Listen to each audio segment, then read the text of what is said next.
روایت نمبر حدیث نمبر 165 عن ابی ایوب الانصاری رضی اللہ عنہ ان رسول اللہ صلی اللہ علیہ وآلہ وسلم قال، حضرت ابو ایوب انصاری رضی اللہ تعالیٰ روایت فرماتے ہیں کہ رسول اللہ صلی اللہ علیہ وآلہ وسلم نے ارشاد فرمایا، قال من صام رمضان ثم اتبعه ستا من شوال كان كصيام الدهر۔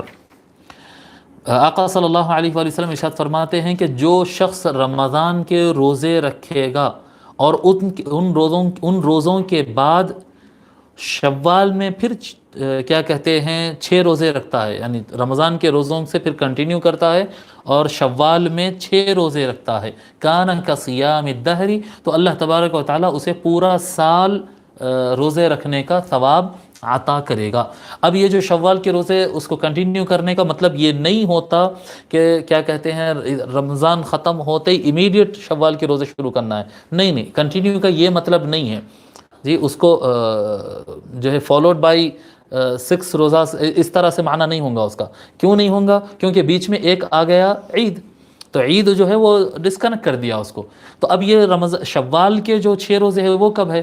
وہ امیڈیٹ رکھ لیجئے، آپ بیچ میں رکھ لیجئے، آخر میں رکھ لیجئے، 1 دن رکھیے، 2 دن مت رکھیے، 2 دن رکھیے، 4 دن مت رکھیے، مرضی کی بات ہے۔ پورے مہینے میں کوئی 6 روزے رکھ لیتا ہے تو وہ ادا ہو جاتے ہیں، اور یہ رمضان کے ثواب کے اعتبار سے رمضان کے حکم میں آ جاتے ہیں۔ وہ کس طرح سے کہ رمضان کے ہر 3 روزے، ہر ایک روزہ 10 روزوں کے برابر ہوتا ہے۔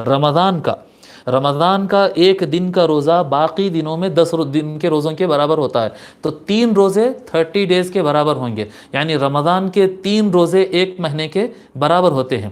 تو رمضان کے 3 روزے اس طرح سے 3 into 10 جب کرتے ہیں تو 30 ہوتے۔